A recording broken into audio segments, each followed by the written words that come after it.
Mbola fifaliana ho ay an-trano miaraka aminareo amin'izao andro faharoa izao, ary ao anatin'ilay lohahevitra hoe tia anao Jesosy, tena tia anao Jesosy ry havana, satria amin'ity androany ity dia hitantsika hoe nanomeny ainy ho anao. Tsy vitany hoe nanomeny tenany ho anao izy, hitantsika ho maly nanomeny teniny, fa androany dia hoe nanomeny ainy, nanolotra ny ainy ho anao mihitsy Jesosy Kristy. Iaraka hivavaka isika Jesosy io, ampitoera ao anatinay ny teninao, amin'ny anaranao nangatana isany vavaka izany, amen. Tianao Jesosy, nanome anao ny ainy manontolo. Tamin'ny voalohany ry havana, tamin'ny voalohany namoron'Andriamanitra zao tontolo zao dia tontolo tonga lafatra hanonoharian'Andriamanitra. Andro voalohany, andro faharoa, andro fahatelo, maro-patonga amin'ny andro fahaenina. Tsara indrindra ao amin'ny Genesis toko voalohany dia faharaiky amby telopolo dia hoy izy hoe ary hitan'Andriamanitra izay rehetra nataony, ary indro tsara indrindra izany.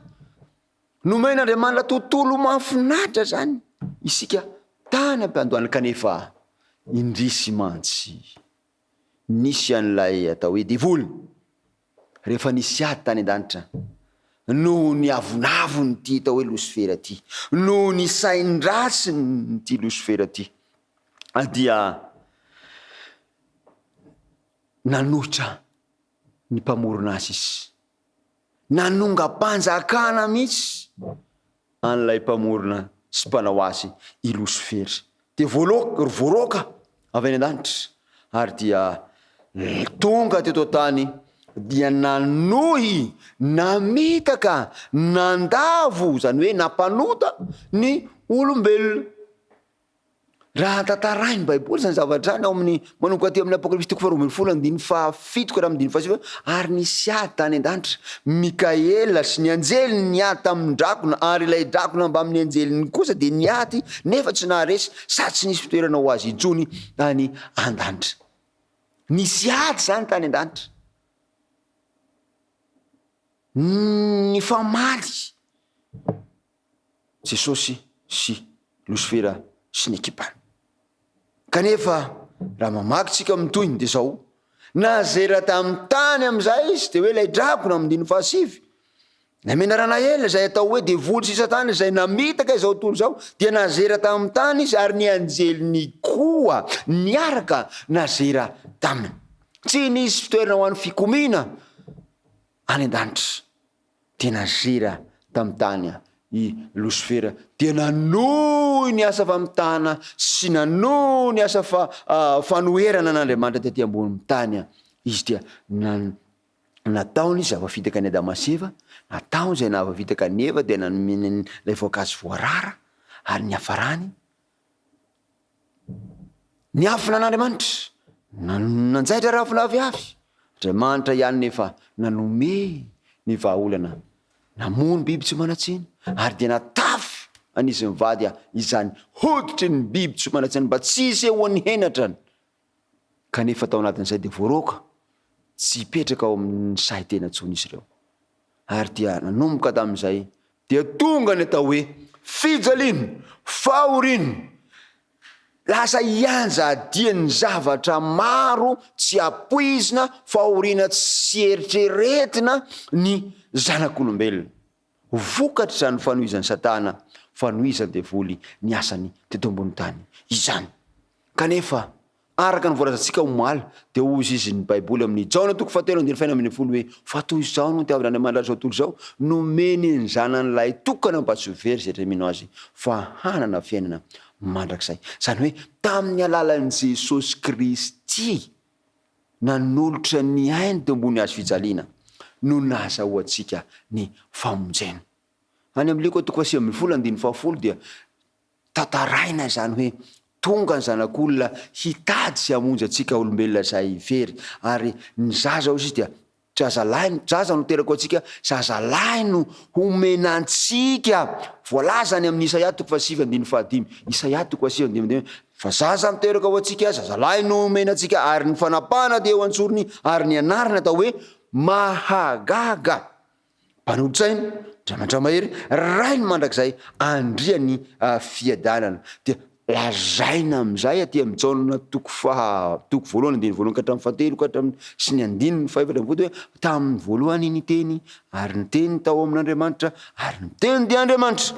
Izy dia tao amin'Andriamanitra tamin'ny voalohany. Zay namoronana ny tontolo tonga lafatra, tontolo tsara. Izy no nahariana ny zavatra rehetra ary raha tsy izy dia tsy nisy nahariana izao zavatra ary izao na dia iray aza. Ary ny teny ozy ny andiny faefatra ambin'ny folo dia tonga nofo ka nonona tamintsika ary hitanay ny voninahiny dia voninahitra mendrika ny lahy ho an'ny lahy tokana avy tamin'ny ray sady feno fahasoavana sy fahamarinana. Io ilay Jesosy Kristy io. Teny tonga nofo. Inona no tanjony moa zany amin'izany hoe fahatongavana ara-nofo zany? Dia azavainy Hebreo toko faharoa andiny faefatra ambin'ny folo. Koa satria manana nofo aman-drany zaza, ny olombelona zany, dia mba nandray zany koa izy mba handringana ny amin'ny fahafatesana le manana ny herin'ny fahafatesana dia ny devoly. Manana tanjona zany Jesosy tonga teto ambony tany. Manana zavatra atao dia zao hoe hamongotra, handringana amin'ny fahafatesana le manana ny fahafatesana, ny herin'ny fahafatesana dia ny devoly izany. Tena ndray ny nofontsika i Jesosy Kristy ka zao. Eto zany dia tsara ho marina fa Jesosy dia Andriamanitra zato isan-jato. Jesosy dia olombelona zato isan-jato. Misy mantsy misy olona manao an'izao hoe Jesosy tsy Andriamanitra. Tsy ariavana. Tsy ariavana.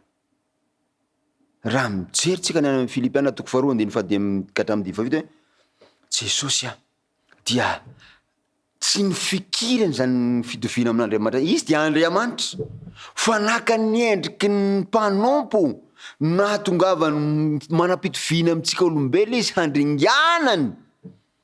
Zay akory tsy manao hoe tsy Andriamanitra izy. Ary voalaza any amin'ny andininy hafa fa hoe izay mahita anahy ozy dia mahita isany anirakahy, zany hoe nahita ny rainy zany. Ary ao aminy Kolosiana toko faharoa andiny fahasivy, ao aminy tena no hitoerany fahafenoan'ny fomban'Andriamanitra. Zany hoe Andriamanitra zato isan-jato Jesosy ary naka ny nofony olombelona zato isan-jato mba handringanany amin'ny fahafatesana nylay manana ny herin'ny fahafatesana dia ny devoly. Zany hoe isa zany ny vahaolana ny fahotana nentin'ny Satana eto ambony tany. Tsisy afa-tsy Jesosy Kristy. Ny fahotanany mitondra fahafatesana, fijaliana, zavatra maro tsy apoitsika mampalahelo, hitondrana zavatra mahamparary, mahafaty mihitsy aza. Iza ny vahaolana amin'izany? Tsy iza akory fa Jesosy Kristy. Hoy izy ny Romanina toko epistolany Romanina toko fahaenina andiny fahatelo amby roapolo hoe fa fahafatesana ny tambiny io ta. Ary fiainana mandrakizay no fanomezam-pahasoavana amin'Andriamanitra ao amin'ny Kristy Jesosy tompontsika. Fanomezam-pahasoavana. Zany fanomezana zany na dia tsy mendrika aza. Zany zavatra fahasoavana zany tsy mendrika nefa omena an'ilay izy.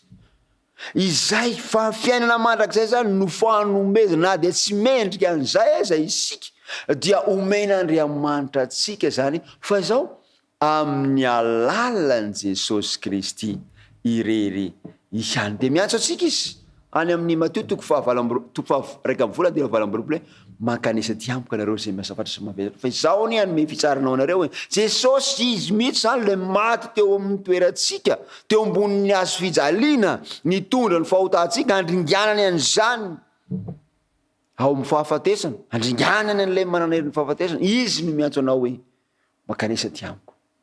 Ianao raha mavesatra etana, miasa fatratra. Iza moa tsy manana an'izany? Manatonany Jesosy Kristy.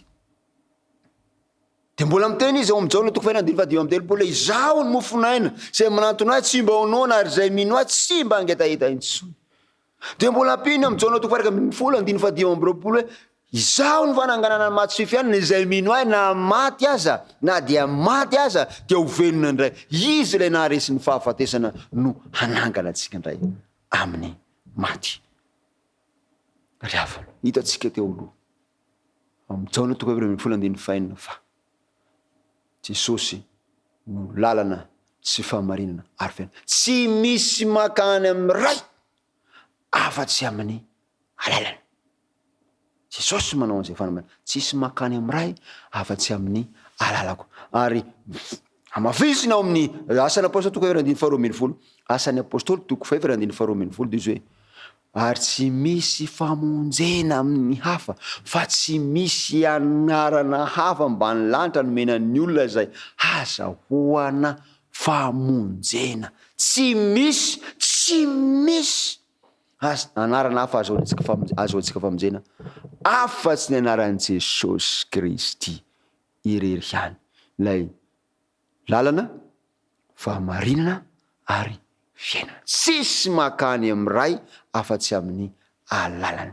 Izy rery ihany no azahoa mpamonjena. Koa zava-dehibe izany hoe tianao Jesosy, nanolotra ny ainy manontolo ho anao. Raha niakatra any an-danitra izy ny zavatra niriny de zao hoe itsika rehetra koa handova ny fiainana mandrakizay, handova ilay ataontsika hoe paradisa ry havana. Tianao Jesosy, nanome atsika ny ainy manontolo. Inona ny tokony ataonao? Inona ny tokony ataontsika manoloana n'izany fitiavan'i Jesosy Kristy izany? De zao, aoka atsika hino azy ty mba tsy ho very mino azy, hankato azy ary hiantoraka tanteraka eo aminy, satria tsy misy vahaolana azahoantsika ny fiainana mandrakizay afa-tsy Jesosy Kristy irery ihany, ilay nanolotra ny ainy manontolo ho fanafotana anao. Mino aho fa hanolotra ny fiainanao manontolo an Jesosy ianao. Mino aho fa manomboka androany koa dia ho tasonao zany tenin'i Jesosy Kristy zany hoe makanesa ty amiko, miantora, mino ahy, ary aoka amin'ny fiainanao hoeto ampelantanako Jesosy. De eo itsika mbavaka zany fanapaha-kevitra lehibe zany, ivavaka tsika tompo malalao. Misotranao zany hafatra lehibe nomenao anay tamin'ity androany ity zany. Metezanao ampitoetra zany indrindra le fanantenana ny amin'le vahaolana lehibe azahoanay mandoa amin'ny fiainana mandrakizay dia Jesosy Kristy maty ho anay ary velona indray manomana fitoeranao anay. Jesosy io misaotra anao, namonjy anay, misaotra anao, nanolotra ny ainao ray manontolo ho anay. Meteza handray anay Jesosy io ary indro omenay apetraka eo ambany fitarihanao ny fiainanay ary eo ampelantananao ny momba anay rehetra. Mitantananay mandeha tontolo androany ity, miarovanay tanteraka Jesosy malalao. Fa amin'ny anaranao lery ihany no angatana izay mivavaka izany. Amen.